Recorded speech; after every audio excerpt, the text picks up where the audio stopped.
मित्रों,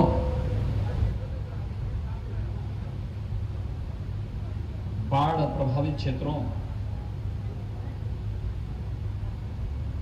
के इस दौरे में अब मैं भी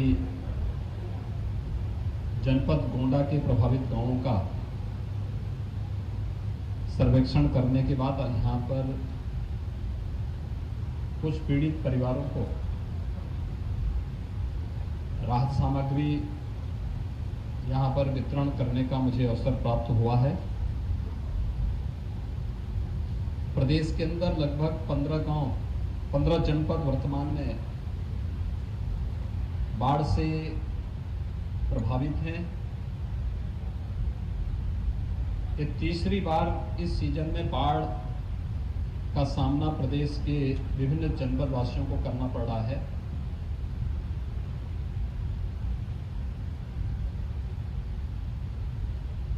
नेपाल से आने वाली नदियों, खासतौर पर सरयू, घाघरा, शारदा, राप्ती और अन्य सहायक नदियों के कारण वर्तमान में हमारे सभी जनपद प्रभावित हुए हैं। अभी मैंने बहराइच का दौरा किया है। वहां से बाढ़ की समीक्षा, राहत कार्यों की समीक्षा के बाद मैंने गोंडा के उन प्रभावित गांवों का सर्वेक्षण किया, जनप्रतिनिधियों के साथ उसकी समीक्षा की, राहत कार्यों को नजदीक से देखा है। विगत वर्ष की तुलना में बारिश अधिक होने के बावजूद समय से किए गए प्रयासों का परिणाम रहा है कि बाढ़ से प्रभावित क्षेत्रफल कम हुआ है। खासतौर पर एल्गिन ब्रिज, जो गोंडा, बाराबंकी और बहराइच की दृष्टि अत्यंत संवेदनशील बाढ़ का एक बिंदु हुआ करता था, ड्रेजिंग के बाद नदी को चैनलाइज करने का अच्छा परिणाम सामने आया है।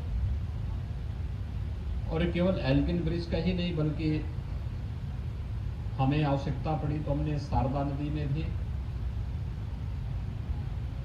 अयोध्या के पास, बस्ती के पास सरयू नदी में और राप्ती नदी के भी अलग अलग क्षेत्रों में, श्रावस्ती, बलरामपुर, सिद्धार्थनगर, गोरखपुर जनपदों में हम लोगों ने ड्रेजिंग के माध्यम से नदी को चैनलाइज करते हुए बाढ़ बचाव के लिए वहां पर आवश्यक जो उपाय पहले होने चाहिए, बाढ़ आने के पहले होने चाहिए, उस प्रकार की कार्रवाई की। साथ साथ जहां पर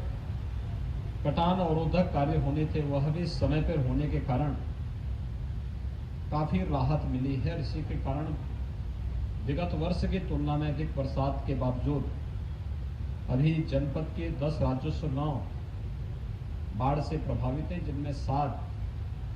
पूरी तरह मेरुंड हैं। यहाँ के माननीय सांसद, माननीय विधायकों के निर्देशन में, उनके मार्गदर्शन में जिला प्रशासन लगातार राहत और बचाव के कार्यों को तेजी के साथ आगे बढ़ा रहा है। हर पीड़ित परिवार के लिए सरकार ने पर्याप्त मात्रा में राहत सामग्री और धनराशि प्रत्येक जनपद में स्वीकृत किया है। यह भी व्यवस्था सुनिश्चित किया गया है कि हर एक जनपद में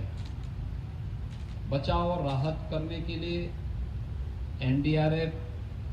एसडीआरएफ, पीएसी की फ्लड यूनिट और बचाव के अन्य सभी संबंधित उपाय समय से करने और वहां पर इस पूरी की पूरी टीम को